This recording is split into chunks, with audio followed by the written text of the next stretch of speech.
আসসালামু আলাইকুম, সবাই কেমন আছেন? আশা করছি ভালো আছেন। আমার গেস্টরা তো চলে গিয়েছে, কিন্তু থেকে গিয়েছে আমার এক পাতিল বিরিয়ানি। এই যে এখন যেই পাতিলটা নাড়ছি, এই হাঁড়ির ফুল এক হাঁড়ি আমি ২ পাতিল রান্না করেছিলাম। তো এক পাতিল পুরাটাই রয়ে গিয়েছিল। পরে এটা আমি রাতের বেলা কী করেছিলাম, ফ্রিজে রেখে দিয়েছিলাম নরমাল। এই যে দেখুন, এখন কালারটা ডিফারেন্ট লাগছে, কারণ এটা নরমালে যেহেতু ছিল জমে গিয়েছে আর কি, এখন তেলগুলো যেগুলো ছিল যার কারণে। তো ওই পাতিলটা খাওয়া শেষ হয়ে গিয়েছিল আর ভাবিদের বাসায় দিয়ে দিয়েছিলাম, আর আমার এই পাতিলের এক পাতিল ফুল বেশি হয়েছে।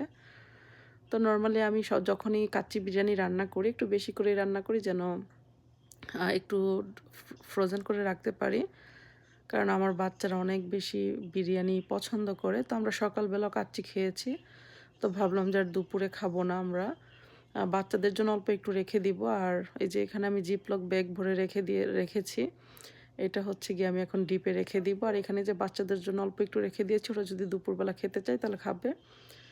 আর জিপলক ব্যাগে রাখার কারণ হচ্ছে গিয়ে যে দেখুন, আমার ডিপ ফ্রিজটা পুরো ফুল হয়ে আছে, কোনো স্পেস নাই।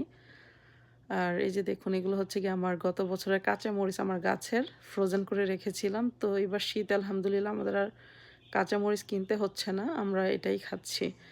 আর এই যে জিপলক ব্যাগগুলো সুন্দর মতো আমার ফ্রিজে ফিট হয়ে গেছে, কারণ বক্সে রাখলে অনেক বেশি স্পেস যেত, যার কারণে আমি জিপলক ব্যাগে রেখেছি। আর এটার আরেকটা সুবিধা হচ্ছে গিয়ে আপনার ডিপ ফ্রোস্টও হয়ে যাবে অনেক তাড়াতাড়ি যখন খাবেন।